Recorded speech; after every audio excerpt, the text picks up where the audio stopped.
It's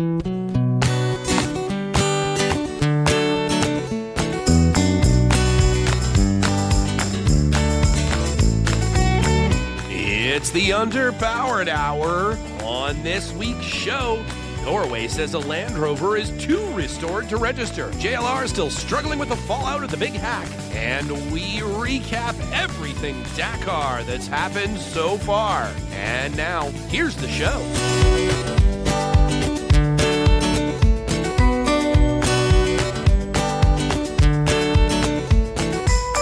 Welcome to the Underpowered Hour. I'm the stock class to Ike's classic Dakar entry.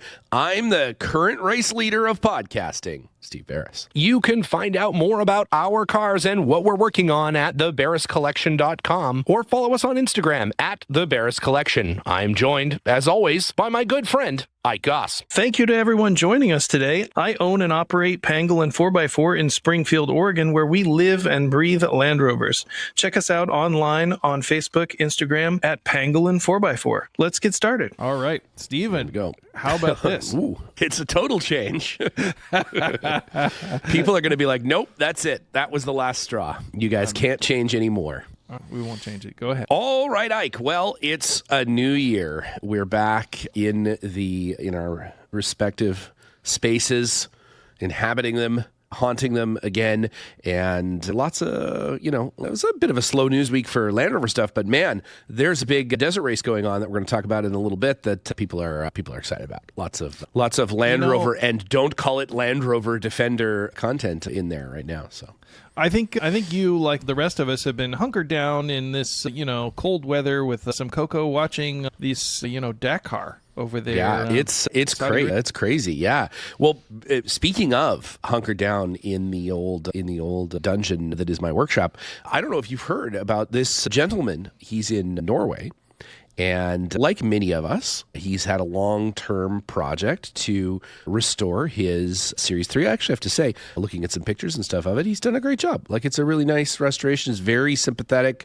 Looks like a very original car. He's actually apparently gone to great lengths to keep the car as original as possible. But one of the things that he had to do, which many of us have to do, is replace the chassis because he's in Norway. That thing's probably rotted out like crazy. So I would also say probably a good safety thing, to go ahead and replace that chassis that's got giant rust holes in it. Just when you can't use spray foam, because that's obviously the recommended method of fixing any weakened chassis is simply fill it with spray foam.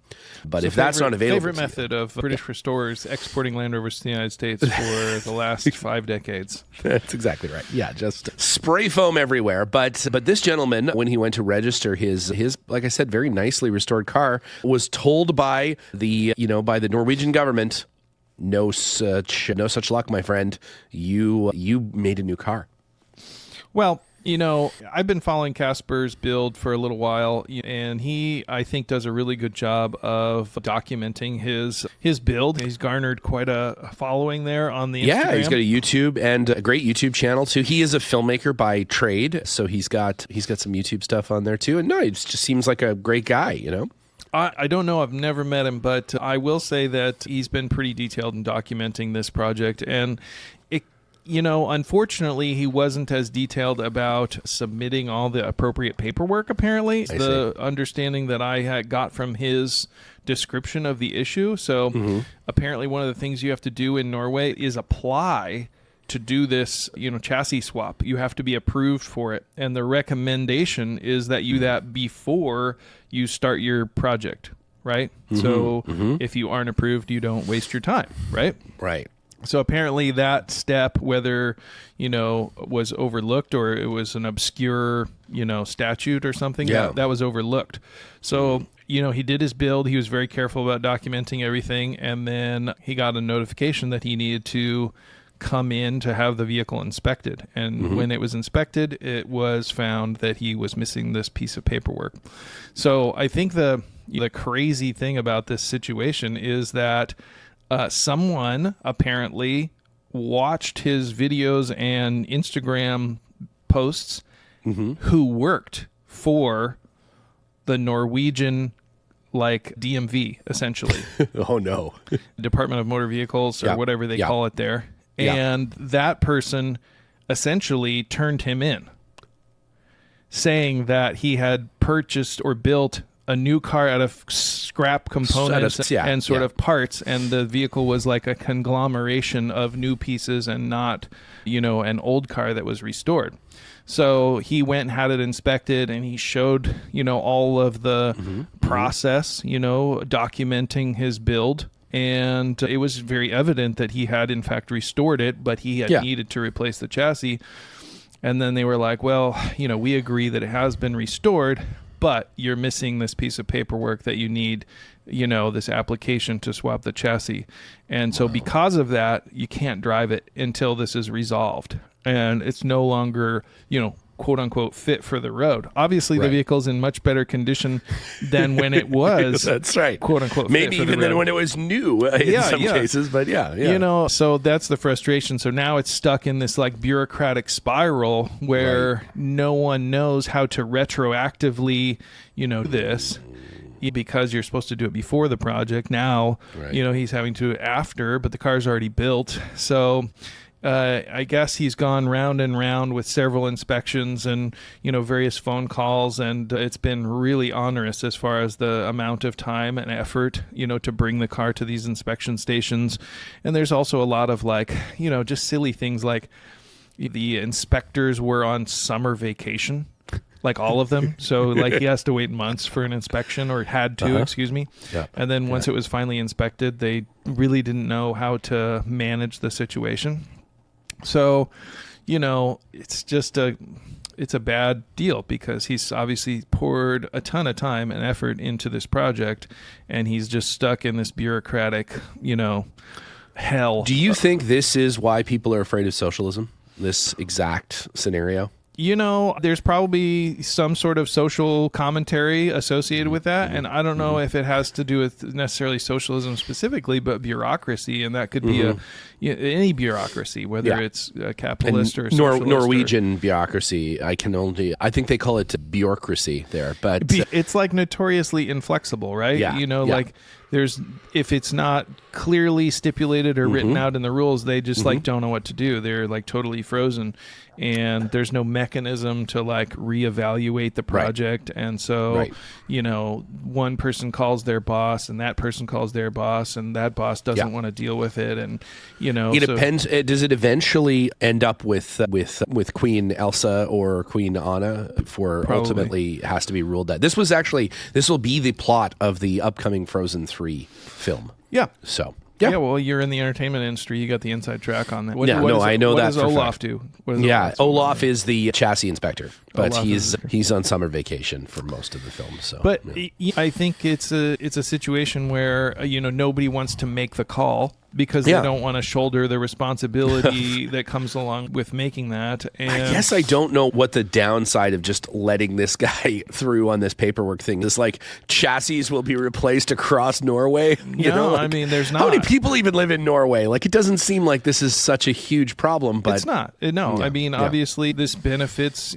various suppliers in Norway. Benefits various industry there. It benefits it makes a car that otherwise would be unsafe, safer. Much safer, yeah. Obviously, they've done an inspection. They can see that it's, done to a high standard. So yeah, he's done a great job. It's a really unfortunate situation. It is. And I think in a lot of places, it would be a non-issue. But in Norway, it's a huge problem. So one of the suggestions that people made to him was to export the car, register it in another EU country, essentially, or maybe a non-EU country. I don't know. Then re-import it into Norway, and then, basically start the clock over. Start again. over, yeah. And so it may come to that, but he's like, I don't want to go to the effort and expense. So what did he do? He bought himself a Freelander to drive in the meantime. So that's my guy. His big plan was to take this series Land Rover on a trip around Norway, I think first, and then Europe, and then if that all worked out, maybe around the world. Even here. Yeah. But now he's driving a Freelander. So There you go. It all worked out in the end is the moral of that story. Except for the people of Norway. Now there's another Freelander on the road. That's exactly right. Norway has actually caused a potential hazard that wouldn't have existed if they had just let this gentleman drive his Series 3.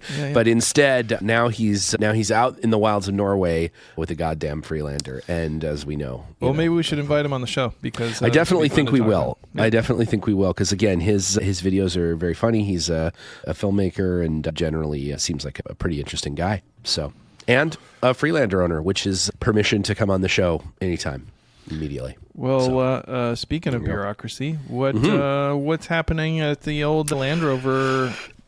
I hope this is the last Land Rover hack news item that we have to review, but third quarter results are in, which of course was the hack area, and production at Land Rover down 43% now after the cyber attack. I want to make a clarification there. My understanding is that sales... It's wholesale volume. Yes. This reflects sales, not production. That's right. So the wholesale volume at Land Rover, Jaguar Land Rover, which also includes Jaguar. I don't know if they're even making or selling those anymore, but whatever. 43.3% year-on-year decline. Only 59,000 units shipped in that quarter. Now, what's interesting about this is that the hack kind of happened like in the middle of that quarter, right? That's my understanding. No, I want to say it was October. Is that right? Something like that. Yeah, I think that's right. So there's probably some sales volume that was reported in this quarter ahead of the hack. So, but this tells you how devastating the hack was.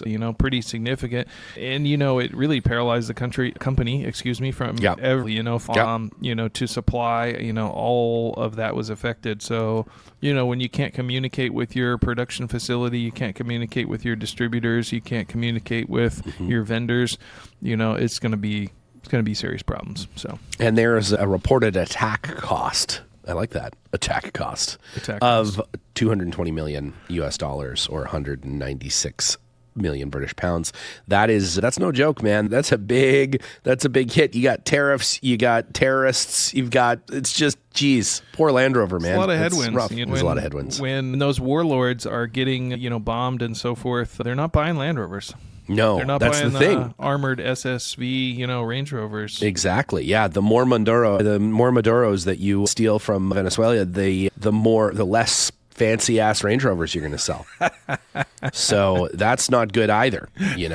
That's not good either. You need those dictators, and now it's only the Saudi prince market that is viable. You got some Russian oligarchs still. Oh, that's true. Yeah, they can see. They're sneaking them in there. That's fine. Yeah, they're sneaking them in there. I feel like every spy movie, the bad Russian guys are driving Range Rovers. 100%. Yeah, 100%. I think now they're on the secondary market. They got to buy used, which is that's not good for JLR.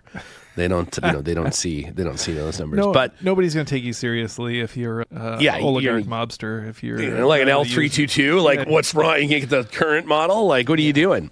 Yeah. No, I agree. It's hard out there for Russian oligarchs. It's one of those things. So, speaking to GoFundMe for those guys. Yeah, we should. Oh, we should. That's a good idea, actually. But speaking of Saudi princes, our last news item before we get into some exciting desert racing action is actually desert racing action. The old JLR, as we know, has signed a multi-year deal with the Dakar event, a whole 4-year deal with the event there, to provide vehicle support for planning and logistics for the event. And for that, they have given them some specially prepared Land Rover Defenders that are, essentially the same as the rally vehicle, with the exception of, a few little different things. They're a little less hardcore than the actual rally Defender, but do boast some pretty cool features. They are it looks to me, and I don't know if they're actually this, but it looks to me like they are the service van version of the Defender that we can't get over here. They have the rear load area and the rear seats removed, and then an extra seat in the middle of the back seat, which I think is kind of fun. It's a 3-seater Defender 110. It's like a crew van sort of. It's like a crew van, yeah. And they have a really high capacity the fuel tank, which is actually fueled through the the back window kind of the car, where there used to be back windows. This, unlike the Overland Edition 130, this one actually does have a metal panel over the back windows, not just a plastic piece that covers up the glass. This is a real hard paneled sort of side thing, and yeah, it's got water tanks on board, extra fuel tanks, some tchotchkes in there, all of the navigation equipment necessary to course plot for the event. And this is already, I guess these guys are already working out there. You see them on the event as support vehicles, and it's kind of cool. Have you seen a lot of advertising that is promoting this role? I have seen tiny little Defender words on the step and repeats and things behind people being interviewed at the event. I have seen some of the vehicles parked in the background in the coverage of Dakar. If you're interested, it is still going on, and it's just wrapping up by the time you're listening to this. But it's available on Peacock here in the U.S. You can watch it, or you can watch it on some other streaming service I've never heard of. It's kind of sounded like Tubi, but it's not Tubi. Fubi. Fubu? Fuba. No one knows. Fupa. Yeah. Mm-hmm. And it's all sports. But that Fupa thing is like $30 a month. It doesn't make any sense. It's if you're really into sports stuff, I guess you have that. To be fair, the coverage by NBC has been pretty minimal. It has been. It's 45 minutes a day. And 25 minutes of that is ads. 100%. That's exactly correct. Well, and you have to get through. They basically have 4 separate shows. They've got a show for the bikes. Yeah. They've got a show for the cars. They don't really cover the stock class. And then they have an interstitial for the classic portion of the thing. And then they talk about how great Dakar is for planet conservation for 15-20 minutes. So I believe that. Yeah, I sort of don't think so. And every other episode they seem to be focusing on the trucks, the big trucks. It's pretty minimal. Pretty minimal. But it's an easy 45 minute a watch day, 45 minutes a day watch if you wanted to get in there and check it out. It's pretty cool. I mean, I love watching the motorcycles, man. Those dudes are just crazy. So many just getting tossed off their motorcycles at very high speed and just rolling around in the desert and then jumping back on and continuing to go.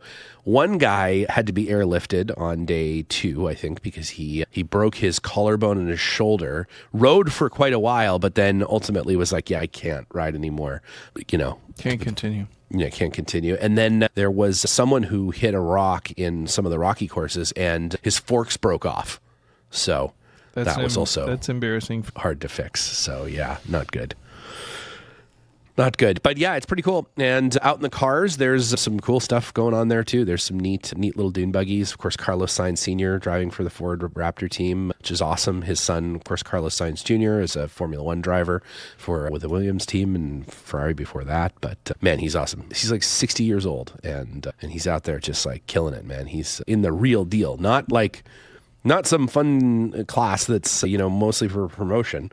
I'm not pointing fingers at anyone, but in the real deal, he's in it. He's in the fight, man. It's just crazy. It's an amazing sport. But speaking of an amazing sport, of course, it is a sport that now our good friends at the Defender, don't call it a Land Rover brand, have entered in 3 vehicles into this year's race. And those are all the special edition Defender Dakar D7XR, which is a modified version of the Land Rover Defender Octa, which they have been, they've been working on and they've been practicing with and everything for months now, almost all of last year, basically. They've been working through that program and lo and behold, they're doing quite well in their class with a heavy asterisk at the end of that, but nothing though. They broke an entire wheel suspension A-frame off trailing the back of one of the cars. Yeah, trailing arm just completely snapped in half. They've done some pretty significant damage to those cars, but they're still racing. And there's a video of one rolling over. I don't know if it's real or not. Yeah, it was a pretty soft rollover. It also looked like it could have been like an AI rollover. It's hard to say these days. We saw some kind of interview where Stefan Peter Hansel was talking about it, but I haven't seen any coverage of it except that. So if anyone knows the origins of that, reach out to us and let us know. Yeah, so, you have the one guy I cannot pronounce his last name, Beskiuskas, I don't know. Sure. And then, of course, Sarah Price, the American, and then Stefan Peter Hansel, who is like a 25-time Dakar champion, whatever. And they're hitting it. It's funny because there is an interview with Stefan Peter Hansel who was talking about how you just can't drive these cars as hard as you would. He almost said a real Dakar car, but he kind of stopped himself. They were obviously more fragile than so you have to be very careful to race buggy sort of thing. So you had to be like careful and not drive them as fast as they are capable of, but they're less reliable than one of the prototype cars because, like the Ford, yes, it has a Raptor sticker on it, but those things are hand built. There's only 5 of them. They cost $3.5 million each.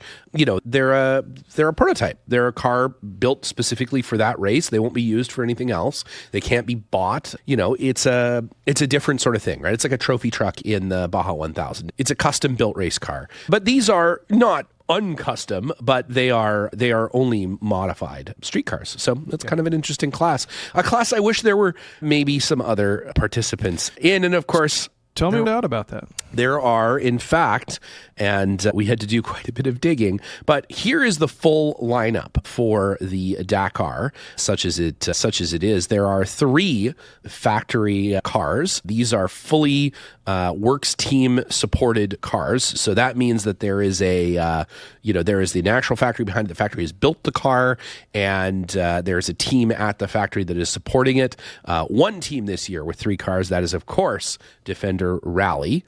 With their 3 entries. Then there is brand-backed teams. So there is 1 brand-backed team, and this team is, 2 brand-backed teams, and this is the Toyota Land Cruiser Toyota Auto Body team. So apparently, tell me about that. So that is not a Toyota factory. It's not a works car. That's right. Right, So yes, this Toyota is a Goiza Racing. Team. That's right. So Goza Racing, which is Toyota's racing. Goizu. They are that's the factory's team, right? That's that's like Ford Racing. That's like whatever, right? They're in 24 Hours of Le Mans. They're in 24 Hours of Daytona. They're building cars at the factory to do this. This is not that team. This is not that team. It's not that team. So this is a team that is supported by the factory, meaning they have access to some factory engineering support. Mm-hmm. They have access to factory parts. They have access to, it's sort of one step removed. And this specific division is actually the auto body division of Toyota that is fielding this team. So it's the part of Toyota that fixes Toyotas when they're in accidents and things, which is that's a function of the company. That's they have an auto body division of Toyota, and that's the part of Toyota that is supporting this team. Interesting. Isn't it? So it's not like a full Toyota Racing. Not at all. No, it's actually very similar to how Liza and Jenna and the Land Rover teams are supported in like the Rebelle, right? Okay. They have factory support, but it's not a works team vehicle. Right. I see. So, kind of, they are Toyota sponsored essentially, but they are don't not have the full resources that maybe the Defender team has. There's no way that Land Cruiser is much more stock than the Defender is. It's not a specialty model. It's also Toyota like Land Cruiser. It's also not like a high performance model, is it? It's the GR version. It's the GR Sport version of the Land Cruiser, but that's not a particularly high performance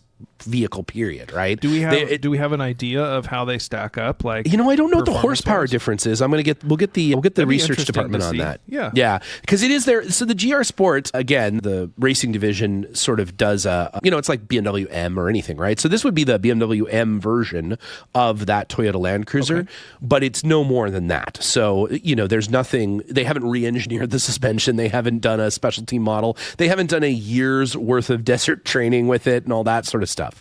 It's simply that the car is prepared for this, but it's prepared by the team with the support of Toyota.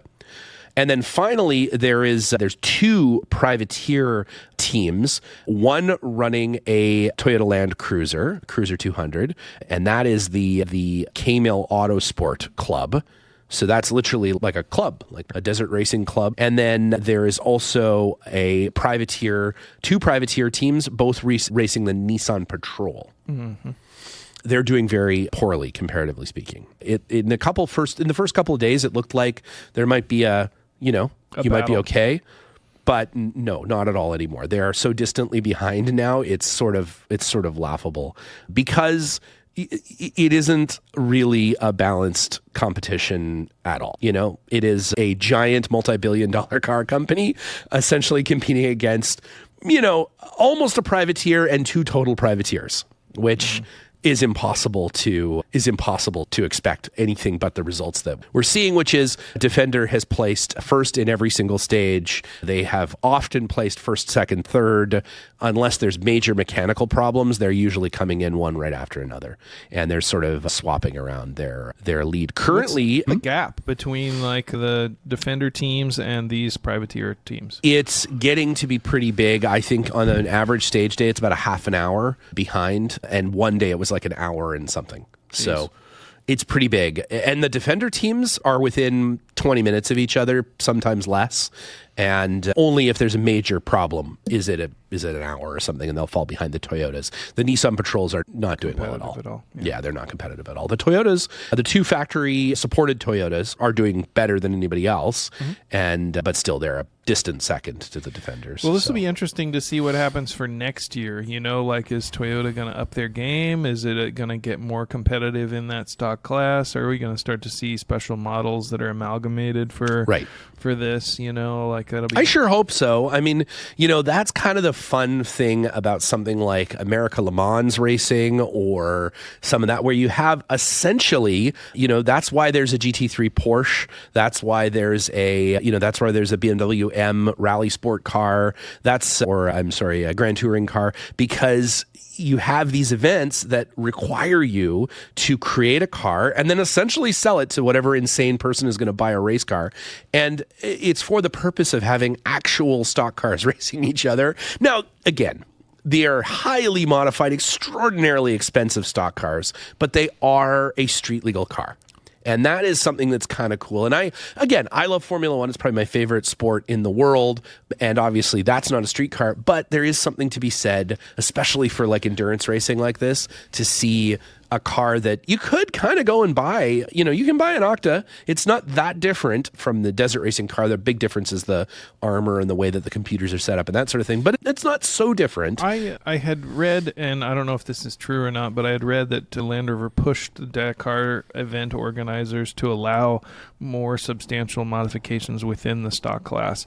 Yeah. And, I don't really know what the spec is compared to a stock Octa, but they certainly look even a little bit wider, even a little bit taller, even a little bit more powerful. I don't know. It's interesting. I think that's true. I think across the board they are, right? I think they are, but they obviously have some stock suspension components because they have forged pieces, right?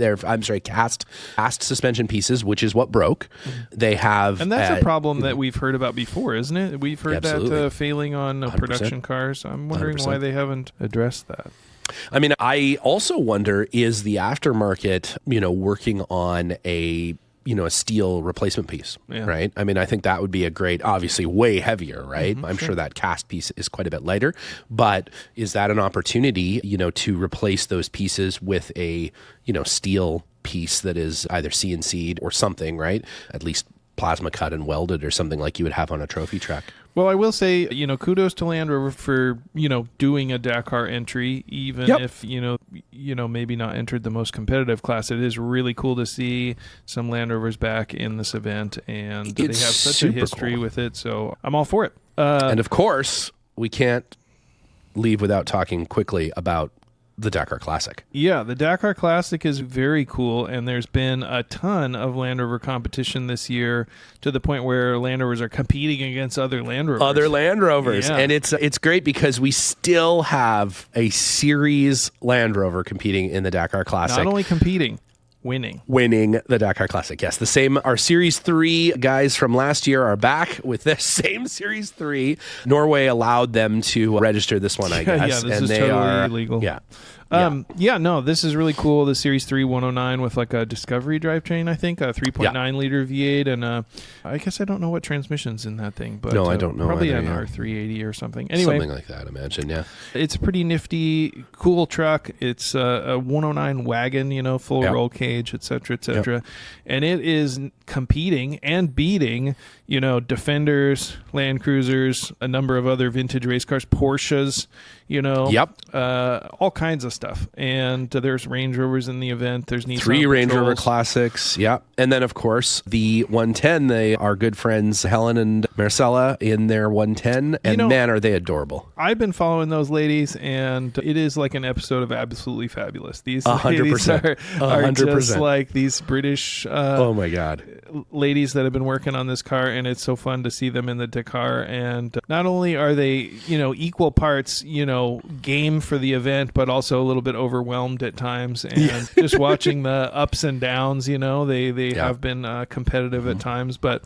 they've also struggled a bit, and they're learning a lot. I think this is their, maybe one of their first internationally highly competitive rallies. So it's fun to see that. And I think it's way more human because it feels more accessible than, all these factory race teams that are spending zillions of dollars. And exactly. Yeah. It's fun to see. The Classic is certainly my favorite part of the event, and it is super fun to watch. Check it out. Support all these folks. Yep. Give them some. Go check it out. There's stuff that's really costly to field these vehicles in this event. So it's really cool to see a really highly competitive Land Rover group this year. And just cool cars. There's Pajeros. There's a 911 that was previously run in the Dakar that they've restored and are running this year. All kinds of cool stuff. There's like a Peugeot that has 3.5 horsepower that's doing it. It's amazing. They're just chugging along. Oh my God. Yeah. The vehicle in second place is a Nissan pickup truck.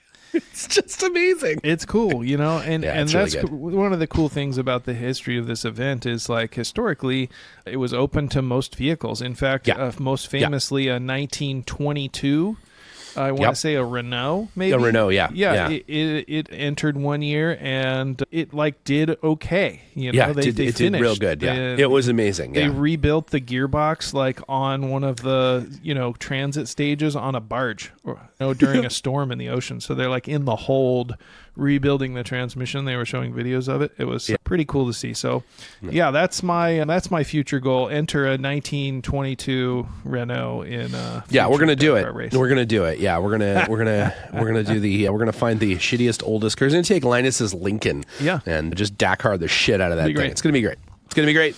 All right. Well, that's it for this week. Back to the watching the Dakar and getting the shops cleaned up and that sort of stuff. And we'll be back next week. And until then, see you on the trail.